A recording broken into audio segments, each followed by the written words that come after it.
사랑하는 고등1부 선생님들 안녕하세요. 고등1부 고은빈 목사입니다.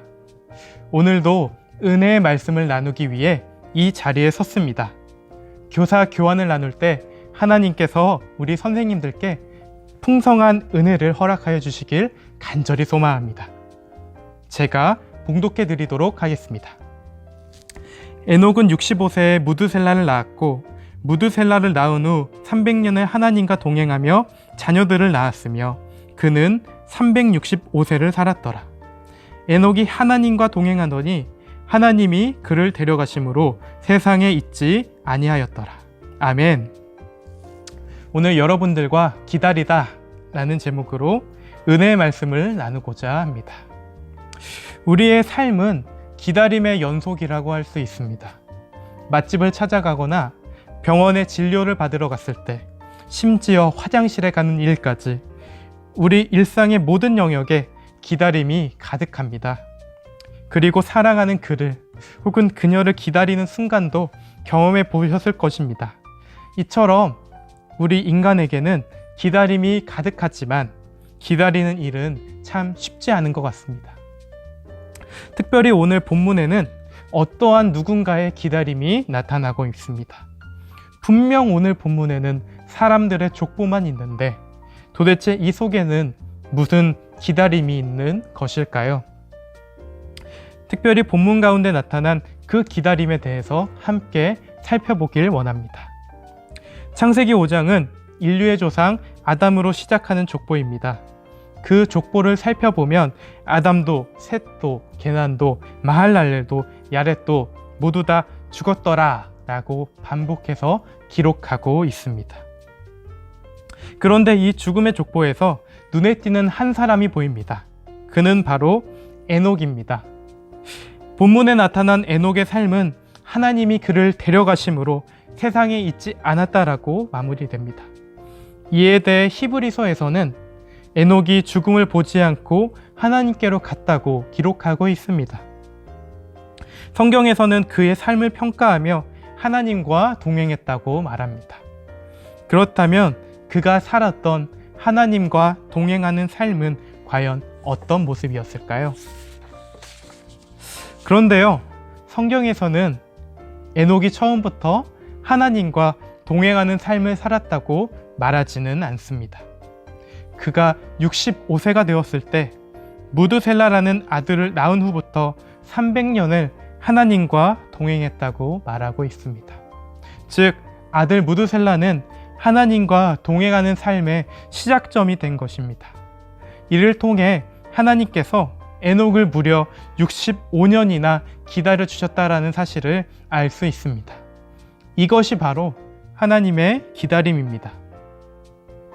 그렇다면 무드셀라의 출생이 에녹에게 어떤 특별한 의미를 주었기에 그가 하나님과 동행하는 삶을 살 수 있었던 것일까요?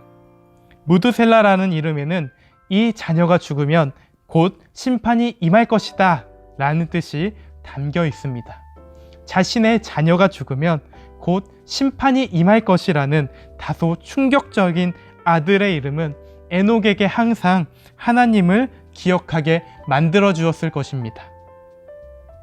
그리고 하나님께서 65년의 세월 동안 하나님과 동행하지 않았던 자신을 참고 기다려 주신 하나님의 은혜를 바라볼 수 있게 해주었습니다. 그리고 에녹이라는 이름에는 가르치다, 전파하다라는 뜻이 담겨 있습니다. 그는 아들 무드셀라를 통해 살아계신 하나님을 잊지 않고 살았으며 심판을 주관하시는 하나님의 능력과 영광을 바라보며 살았습니다. 그는 하나님 앞에서 당장 내일이 심판의 날일 수도 있다라는 확신 가운데 오늘이 마치 인생의 마지막 날인 것처럼 사는 삶을 보여주었습니다. 그렇게 에녹은 자신의 이름을 따라 하나님을 후손들에게 가르치고 이웃들에게 전파하는 삶을 살았습니다.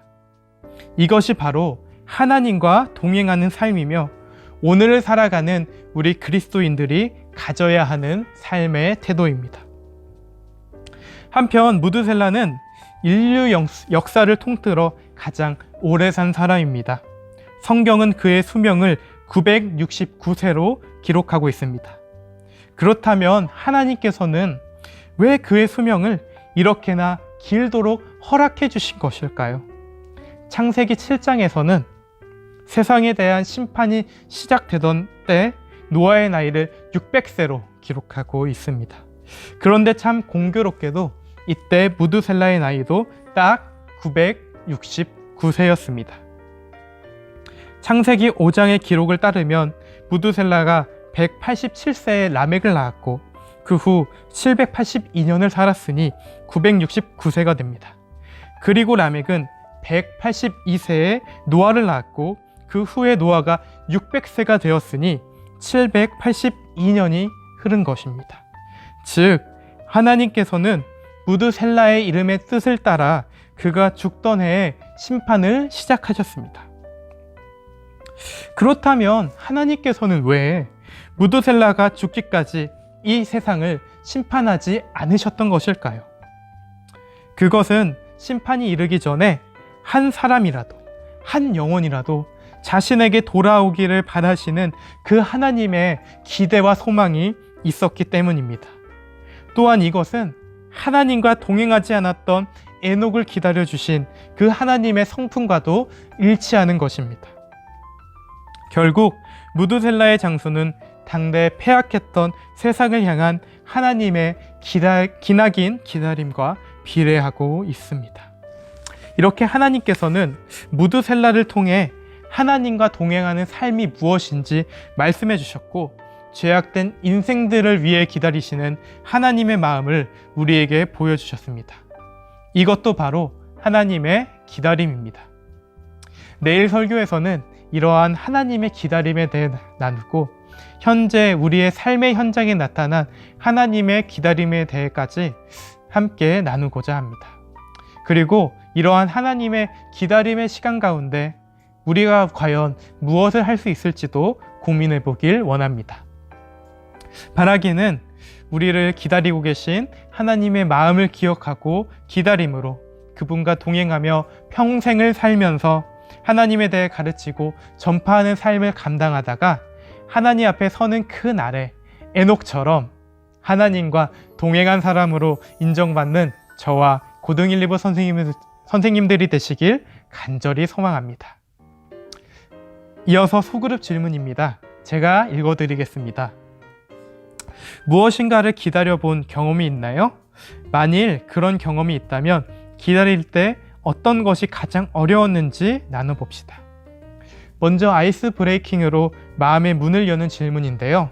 무엇인가를 기다려본 경험을 아이들과 함께 자유롭게 나눠주시면 됩니다.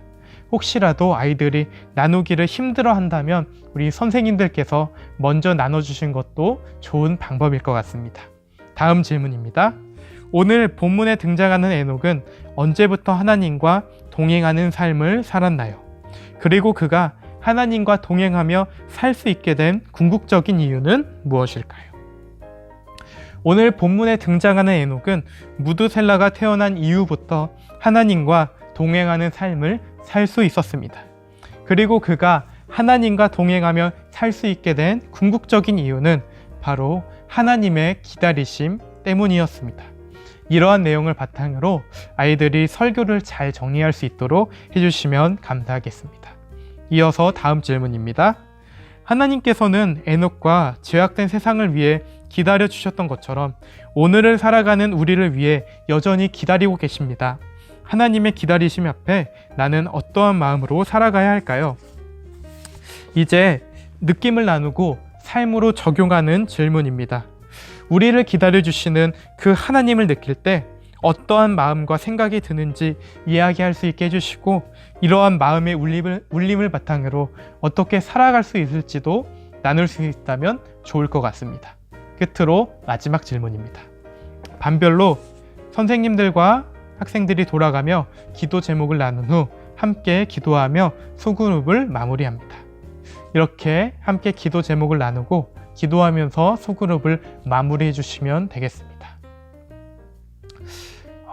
내일 비대면으로 진행되는 반별 모임 가운데 하나님께서 은혜 주시기를 소망하며 그 시간 가운데 성령 하나님의 임재가 가득하시게 함께 마음 모아 기도하겠습니다.